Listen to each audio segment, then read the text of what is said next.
I'm Errol Barnett at the CBS Broadcast Center in New York. Pentagon officials now giving another update on the war with Iran. Defense Secretary Pete Hegseth. We honored them. We grieved with their families, and we listened. What I heard through tears, through hugs, through strength, and through unbreakable resolve was the same from family after family. They said, "Finish this. Honor their sacrifice. Do not waver. Do not stop until the job is done." My response, along with that of the president, was simple. Of course, we will finish this. We will honor their sacrifice. Their sacrifice only steals our commitment. I wear this bracelet. Staff Sergeant Jorge Oliveira, he was one of my sergeants, or one of my specialists in Guantanamo Bay. He deployed later to Afghanistan, where he was killed on 19 October 2011. Killed 10 years after 9/11, 15 years ago. He was one of the 1%, the best of America. Not just a guardsman, but a law enforcement officer back home and a family man. I remember him every day, just like so many other men and women of our generation and previous generations who wear bracelets like this. Just as we will always remember those lost in this conflict. Their names are now etched into our mission and into the soul of a grateful nation. I stand here today speaking to you, the American people, not through filters, not through reporters, not through cable news spin. A dishonest and anti-Trump press will stop at nothing. We know this at this point. To downplay progress, amplify every cost, and call into question every step. Sadly, TDS is in their DNA. They want President Trump to fail. But you, the American people, know better. Yes, there are reporters in front of me, but they are not our audience today. It's you, the good, decent, patriotic American people. You, the hardworking, tax-paying, God-fearing American patriots. The media here, not all of it, but much of it, wants you to think, just 19 days into this conflict, that we're somehow spinning toward an endless abyss or a forever war or a quagmire. Nothing could be further from the truth. Hear it from me, one of hundreds of thousands who fought in Iraq and Afghanistan, who watched previous foolish politicians like Bush, Obama, and Biden squander American credibility. This is not those wars. President Trump knows better. Epic fury is different. It's laser-focused. It's decisive. Our objectives, given directly from our America First president, remain exactly what they were on day one. These are not the media's objectives, not Iran's objectives, not new objectives, our objectives, unchanged, on target, and on plan. Destroy missiles, launchers, and Iran's defense industrial base so they cannot rebuild. Destroy their navy, and Iran never gets a nuclear weapon. Our objectives from day one. To the patriotic members of the press, nobody can deliver perfection in wartime. This building knows that more than anyone. But report the reality. We're winning decisively and on our terms. Iran is a vast country, and just like Hamas and their tunnels, they've poured any aid, any economic development, humanitarian aid into tunnels and rockets. That's what they did with Hamas. Iran has funneled decades of state resources, not to their people, but into missiles and drones and proxies and buried facilities. But we are hunting them down methodically, ruthlessly, and overwhelmingly, like no other military in the world can do. And the results speak for themselves. To date, we've struck over 7,000 targets across Iran and its military infrastructure. That is not incremental. That is overwhelming force applied with precision. And again, today will be the largest strike package yet, just like yesterday was. As I've said from day one, our capabilities continue to build, Iran's continue to degrade. We're hunting and striking death and destruction from above. Iran's air defenses flattened. Iran's defense industrial base, the factories, the production lines that feed their missile and drone programs, being overwhelmingly destroyed. We've hit hundreds of their defense industrial bases directly. Their ability to manufacture new ballistic missiles has probably taken the hardest hit of all. Ballistic missile attacks against our forces, down 90% since the start of the conflict. Same with one-way attack UAVs. Think kamikaze drones, down 90%. Now, the Iranians will still shoot, we know that, but they would shoot a lot more if they could, but they can't. The last job anyone in the world wants right now? Senior leader for the IRGC, or Besiege. Temp jobs, all of them. And to borrow a page from Admiral Ernest King in World War II, we've decided to share the ocean with Iran. We've given them the bottom half. We've damaged or sunk over 120 of their Navy ships, with battle damage assessments pending for many more. You see, oftentimes we have to wait a few days on battle damage assessment to get the real number. Their surface fleet is no longer a factor. Their submarines, they once had 11, are gone. Their military ports are crippled. Iran has terrorized the United States and our interests for 47 years. Their core industries, not steel or agriculture or tourism, their core industries are state-sponsored terrorism, proxy militias, underground networks, ballistic missiles, and a violent, messianic, Islamist ideology chasing some sort of apocalyptic endgame. A regime like that, refusing to abandon its nuclear ambitions, is not just a regional problem.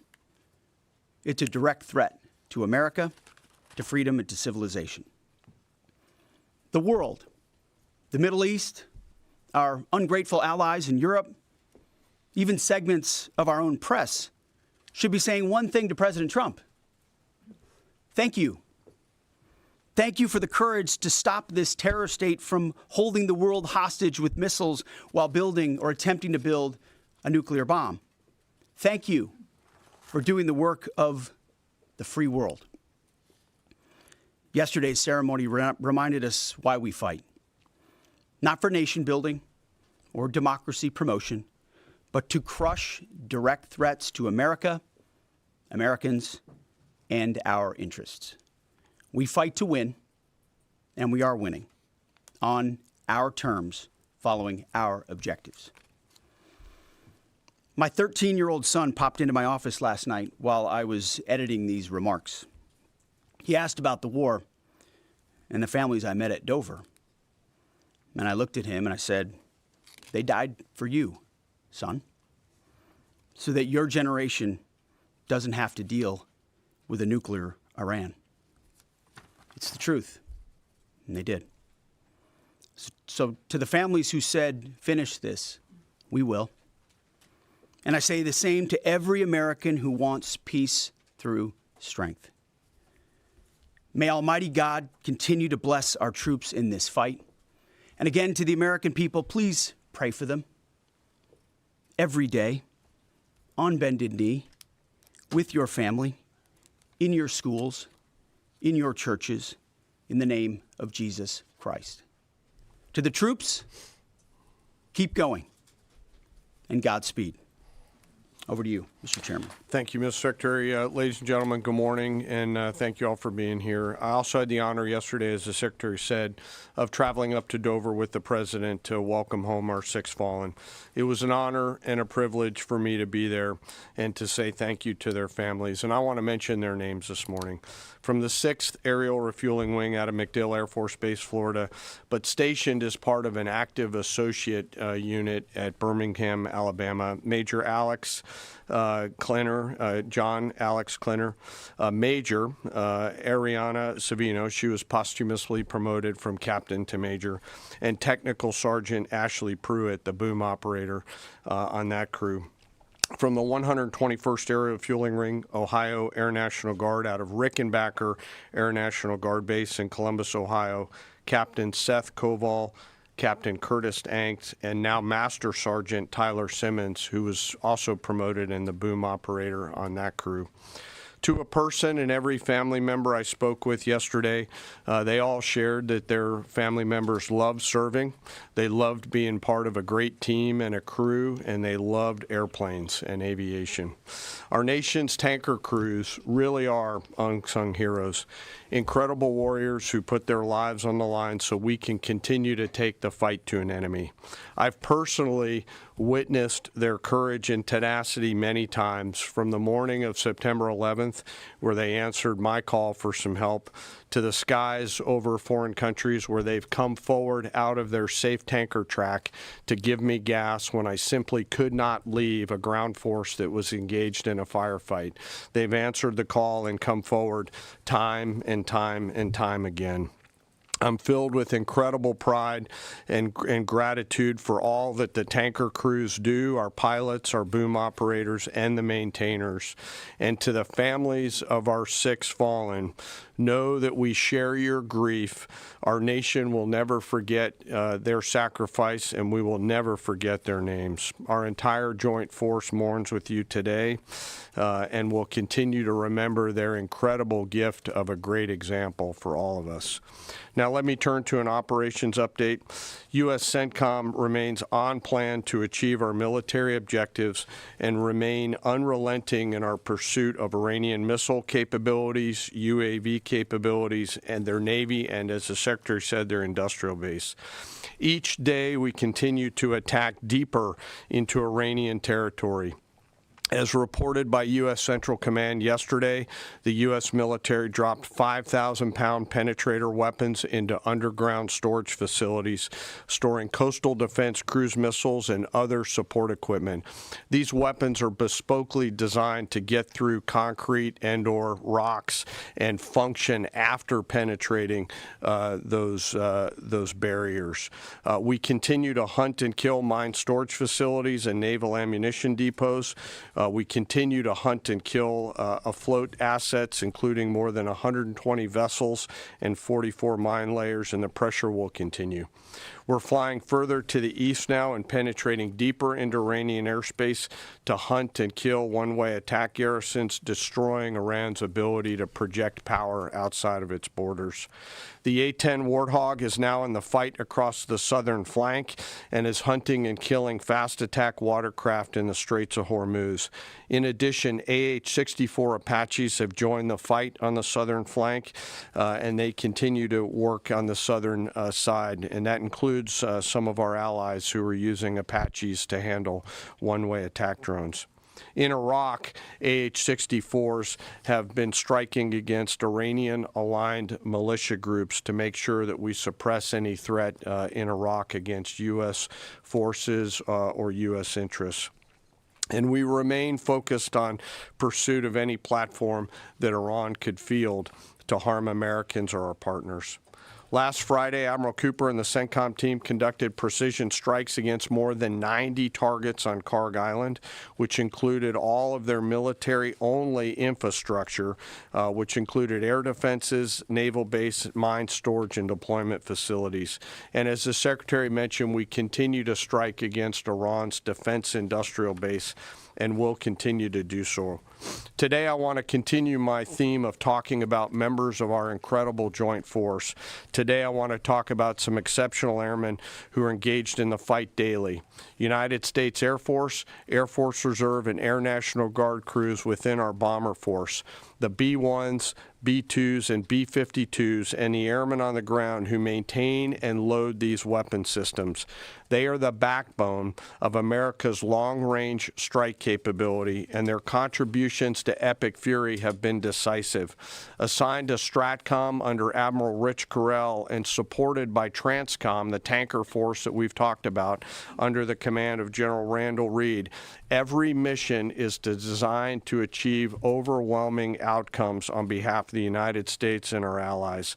Last weekend, I had the chance to go out and see some of our deployed bomber forces, the B-1 and B-52 crews, and I had a chance to sit down with some young aviators and maintainers and ask them, how do you feel? Tell me about your typical day. And these are crews comprised of between 2 and 5 airmen, 2 on the B-2s, 5 on the B-52s, and 4 in the B-1s out there. Some of these Americans are in their early or mid-20s, and we give them the gift of this incredible responsibility, hundreds of thousands of pounds of aircraft, and they take off and go do our work as required. Their mission actually begins the day prior when they're given a target or a bunch of targets, and they begin to study those targets, look at what are the effects required, what are the weapons required to get there, how will we program these weapons, what is the weather, what is the tanker flow. It's an incredibly complex problem that we give each and every one of these crews, and they work it over the period of 24 hours prior, get some rest, and then step out the door to go fly. The last thing they do is they check all of their equipment, their oxygen masks, survival gear, load pistols, and get ready to go. They crank the jets about an hour prior to takeoff and then launch into the daylight, doing their pre-flight checks, and as the kids say, lock in and prepare to go to war, sometimes on a long and stressful journey. During the flight, they're surrounded by technology and capabilities, and they'll do multiple aerial refueling efforts across tankers on the way to the AOR, area of responsibility, either coming from the States or coming from a forward deployed basing. And I will tell you, as a fighter pilot, getting gas is a lot easier in an F-16 than it is in a B-1, B-2, or a B-52, where you are handling this airplane. It is a physical thing, unlike a fighter that's a lot easier. And they stay on that boom for sometimes up to 30 minutes, taking hundreds of thousands of pounds of gas. It is a physical, demanding thing to take gas, and they do it multiple times on the way there, and they do it multiple times on the way home. As they enter the operating area, they bring the entirety of America's joint force together to go do the things that we've tasked them to do, to put bombs on time, on target, with the proper effects. And I know they're feeling a range of emotions, but the thing the American people should take away from it is they're filled with a focus that is incredibly impressive. And they have fear, of course, but their bigger fear is, dear God, please don't let me screw this up, the warrior's prayer that we all have in our souls. In the days of Epic Fury, they were shooting, as we've talked about in this room, a lot of standoff weapons. Now we've switched and rolled, as I mentioned last week, to stand-in weapons. And behind each and every one of them are incredible maintainers and weapons builders who go out there and make sure these aircraft and their weapon systems are ready to go. These airplanes are so big that they're not in hangars. They're out in the cold, out in the snow, out in the rain. The bombs are being built outside for protection and to make sure that it's safe, and they do it 24/7, 365. It's not comfortable work, but when you go spend just a minute with these incredibly young Americans who are so motivated, you cannot come away from that exchange not being hopeful for America's future. It is simply awesome.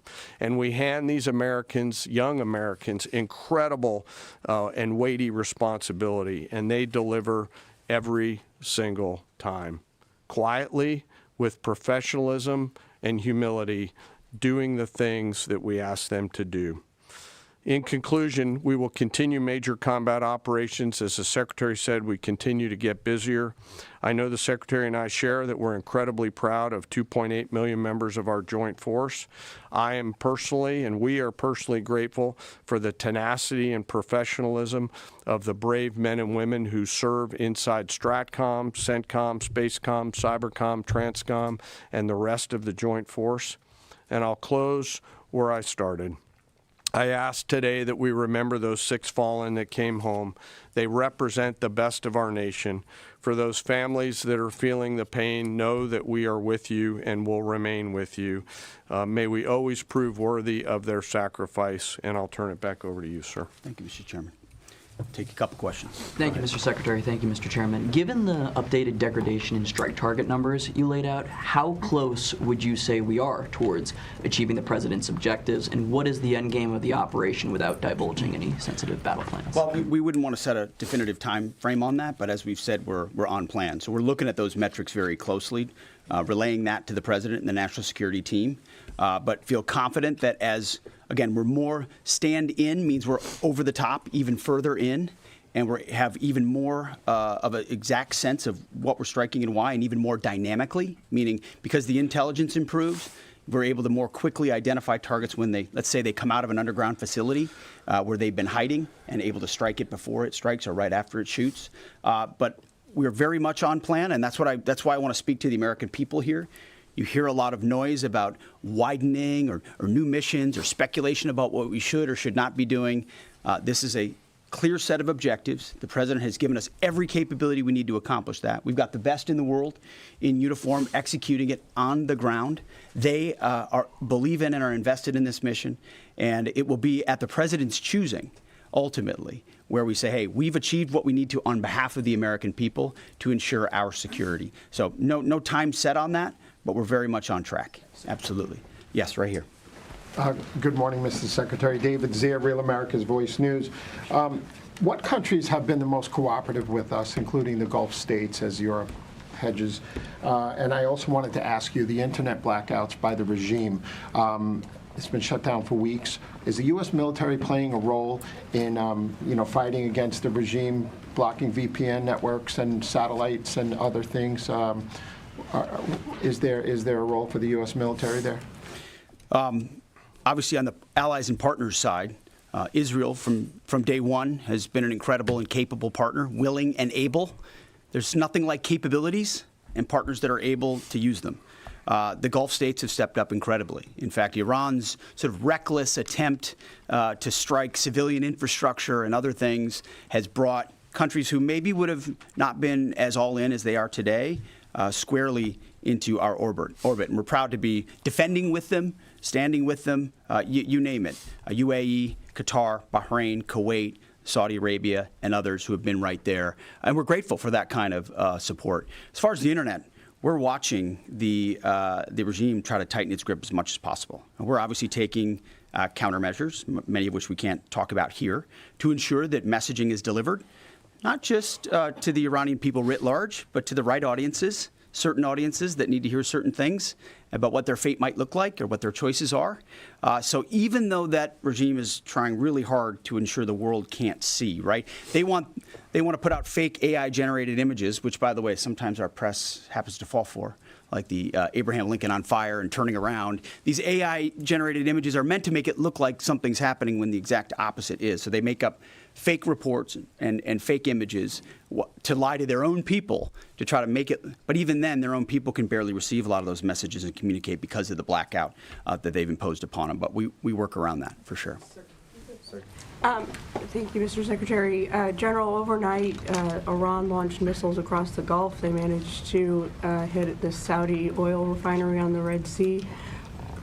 What does it mean that they have that capability now, 3 weeks into the war? And, Mr. Secretary, you mentioned civilian infrastructure. Iran seems to be treating U.S. diplomatic outposts, embassies, consulates like they are legitimate, hard targets in the region now. What is the Pentagon doing to, I guess, secure those assets, stop those attacks? Absolutely. Thanks for the question on the missile strikes. You know, as we said and have always said clearly, they came into this fight with a lot of weapons.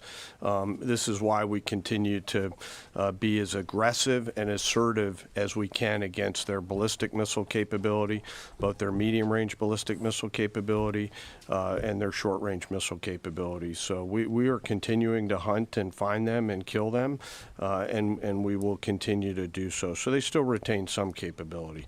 And we have layered defenses throughout the region that will allow us to protect those. And we're working with our partners across the Gulf region to help them improve any defensive capabilities that they may need.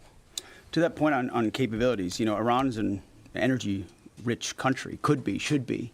Instead, like so many other places driven by a radical ideology, they've spent that money instead of investing in their people. That's why you had millions of Iranians protesting.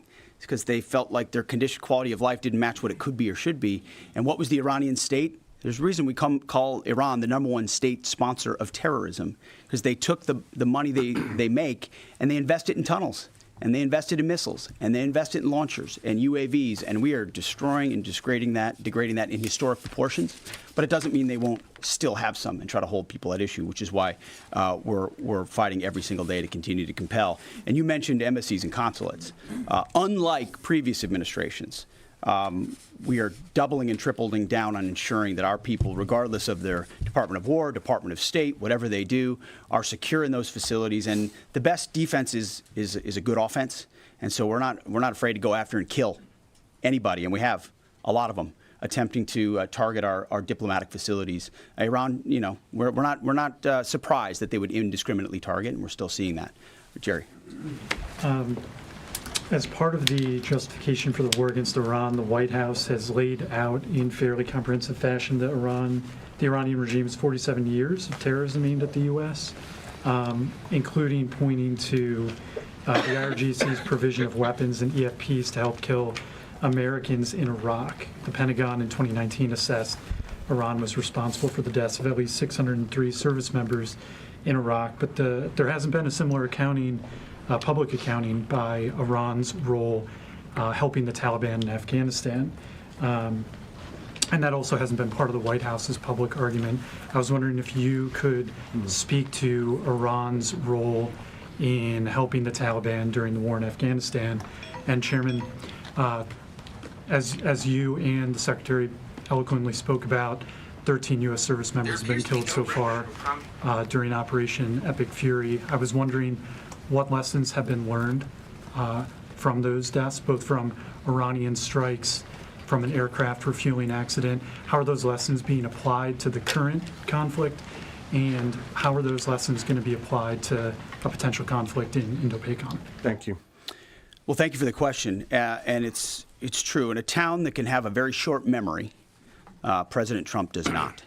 He remembers what this Iranian regime was founded on, what their declaration has been from the beginning: death to America, death to Israel. They've stated that. They've intended to, in every way, try to accomplish that, killing Americans in any theater they can, embassies for quite a long time. In Iraq, that was the deadliest weapon, was the EFP, the explosively formed penetrator. I was there when that tactic and technique started to emerge, and the realization was it wasn't just jihadis putting together 155 rounds daisy-chained. It was an entire state, a country with its apparatus able to mold steel in a way that was specifically designed to penetrate American armor and kill Americans. This was not, maybe we send them a couple of thoughts about how to build a bomb. This was Iran specifically passing technology and wherewithal and personnel into Iraq to kill Americans specifically. I know the number is said to be 600. A lot of us think it's higher than that, given the amount of capability they brought in. So they have been at war with us, whether we acknowledge it or not, for 47 years. The same goes in Afghanistan.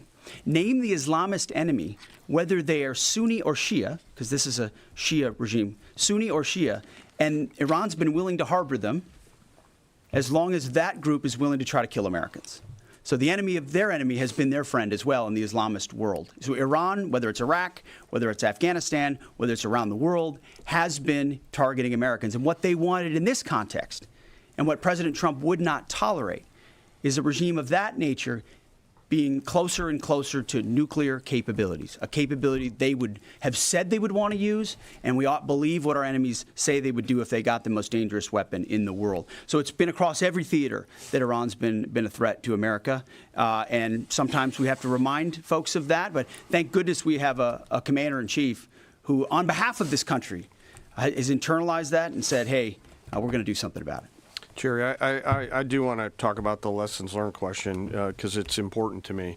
I won't share particular tactical lessons, and the KC-135 incident is under investigation. But I do want to talk about how I think about this and how we think about it, and this is something that I'm pretty passionate about. I believe the Joint Force has to be a very fast learning organization. Early, often, and always.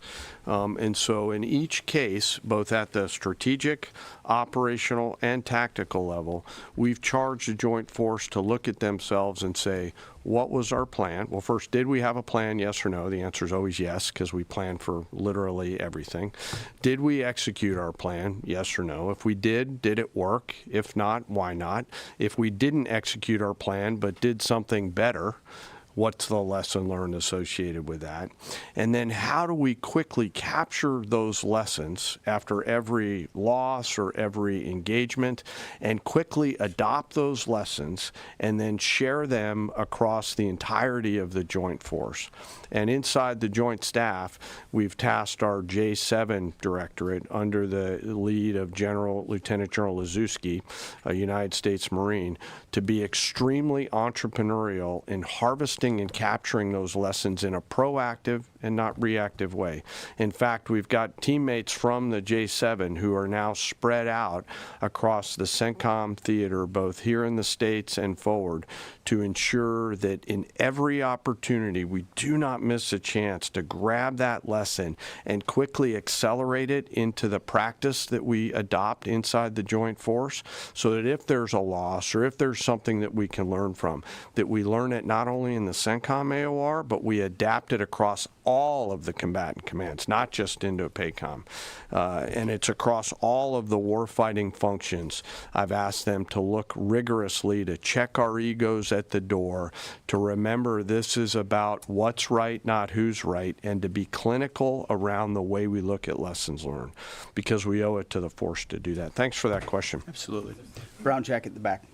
Thank you, Mr. Secretary. Jonathan Dre with Roca Politics.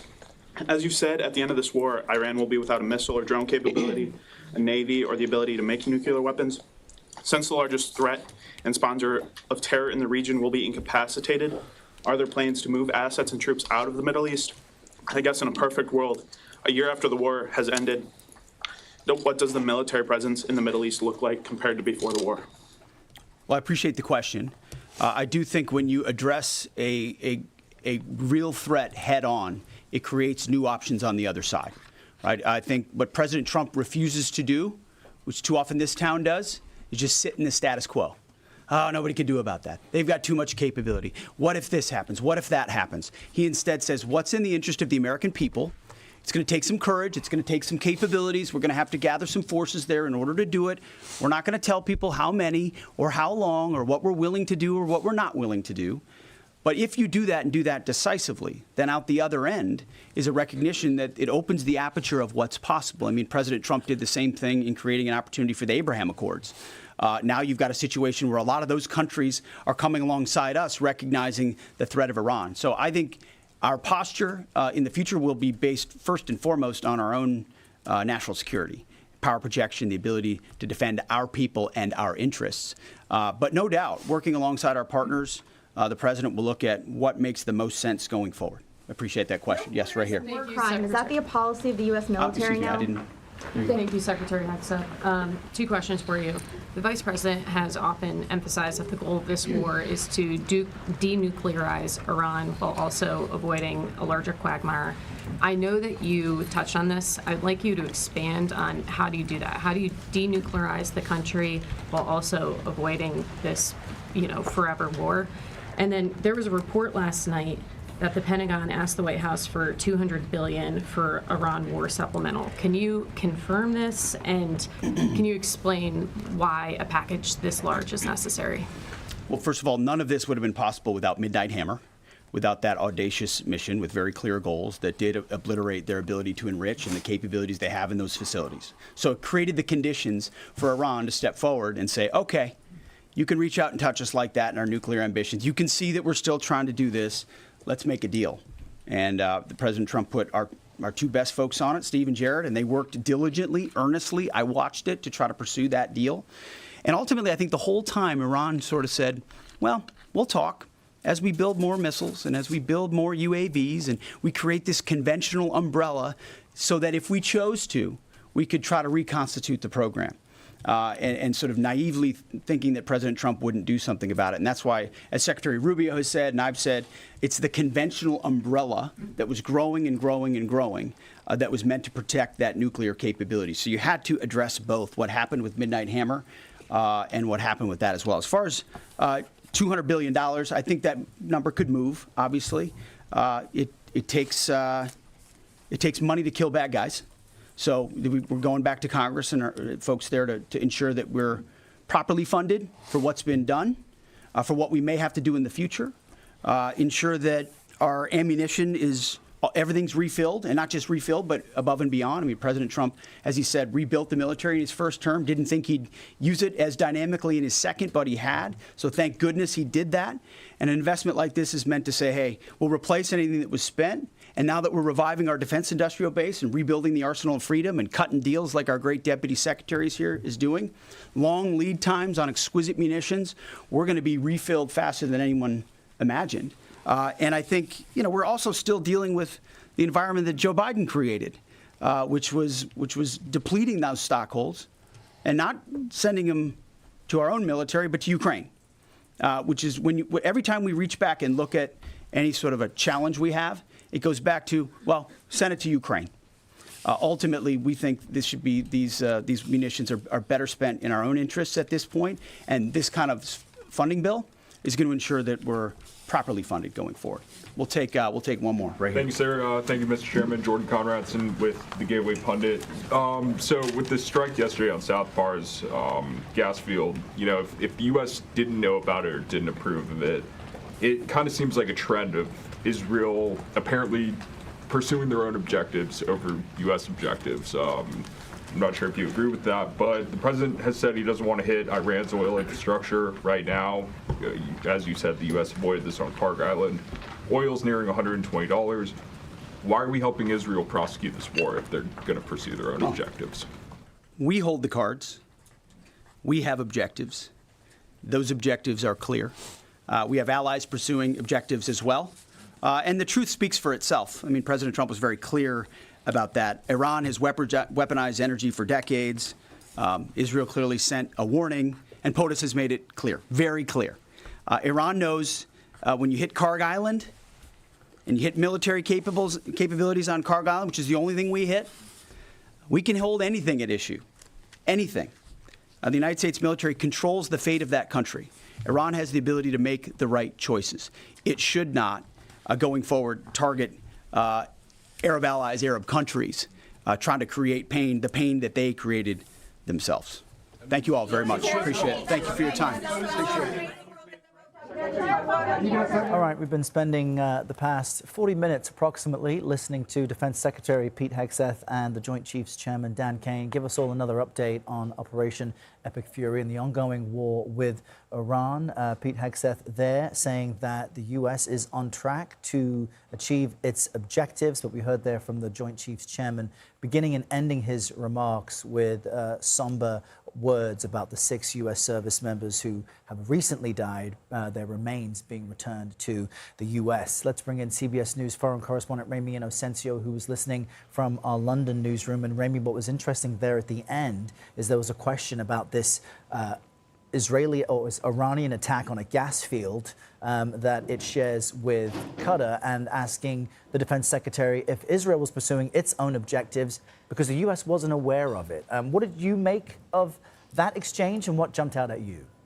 Sure. Well, it appears that the White House is trying to distance itself at least a little bit from the actions of Israel and the Israeli military, with President Trump saying that they didn't know about it, and that, in effect, reining in a little bit of what Israel could do, saying that they would not do that again unless if Iran continued to persevere in this war. But when you talk about what's happening with these gas fields that are being hit, or these gas facilities, clearly, this is the biggest question, the biggest concern for what is, in effect, the heart of energy for the world in terms of oil, in terms of gas. We've seen Gulf countries just this morning come together in a statement saying, Iran, stop these attacks, stop these retaliations, and we are continuing to watch the price of oil, the price of gas surge and soar today, $119 a barrel, the most we've seen in nearly 4 years. Gas futures here up about 25%. Put that into perspective, that's about double what it was at the start of this war just 20 days ago. And then, as he was talking about, one question he was asked about who in the Gulf was the best ally or the best supporter of the United States. He said basically all of them were. I was looking at some calculations of some estimates. They are doing so much in terms of trying to defend themselves. By one estimate I saw, about 3,000 projectiles, missiles, as well as drones have been intercepted by Gulf countries. Half of those have been going to the UAE, Dubai in particular there, and of course Dubai, really the hub for some of the U.S. military, Al Udeid, as well as the most important airports there. So it is this, the Gulf countries basically in the middle of this as Israel, Iran, and the United States continue their own tit-for-tat in terms of military and in terms of, we can say, rhetoric. Yeah, and the defense secretary noted that Iranian missile strikes were down 90%, drone attacks down 95% since the war began, but he cited those same stats a week ago, which points to the Iranian resilience. Rami, thank you very much for your insight into this. Let's jump to CBS News correspondent Natalie Brand. She was watching all of this with us from the White House. Natalie, as Rami pointed to there, the price of a barrel of oil, Brent crude anyway, is up 56% since this war began. Viewers at home know that fuel prices are up 30%. What jumped out at you from this briefing today? Yeah, well, the defense secretary again tried to argue that this conflict is not widening, that this is not an endless war of the past, and that the administration remains laser focused on its objectives, which again, he reiterated, is destroying Iran's missiles, defense industrial base, and making sure they never have a nuclear weapon. He was asked how to achieve that goal without widening this situation, and he kind of talked around that answer. As you noted, both Secretary Hegseth and the chairman of the Joint Chiefs opened their remarks by talking about their visit yesterday to Dover Air Force Base and paying their respects at the dignified transfer of the 6 service members killed in that refueling plane crash, the latest casualties. They said families told them to honor their loved one's sacrifice and finish the job. So again, the Pentagon leaders today talking about how they are on plan. They argue that today will be the largest strike package yet, acknowledging that this is what they say pretty much every day that they come before the podium, that U.S. capabilities are increasing. Now, notably, during questioning, Hegseth was asked, given, the objectives, the number of targets hit, now more than 7,000, Hegseth said, what is the timeline here? How close are you? Hegseth said that he didn't want to give a timeline, but again said that they are on plan. Kane also said the same, pretty much using that terminology, and talked about hitting targets deeper in Iran. And he alluded to going after targets that are threatening the Strait of Hormuz, talking about those bunker buster bombs penetrating underground storage facilities, also talking about hunting and killing mine storage facilities and naval ammunition. And notably, Hegseth was asked about reports that the Pentagon has asked the White House for more than $200 billion request to Congress as an Iran war supplemental. He said that number could move. It takes money to kill bad guys. He said they will be going back to Congress. Errol. Yeah, that remark also jumping out to me. Natalie Brand at the White House with the latest there. Natalie, thank you.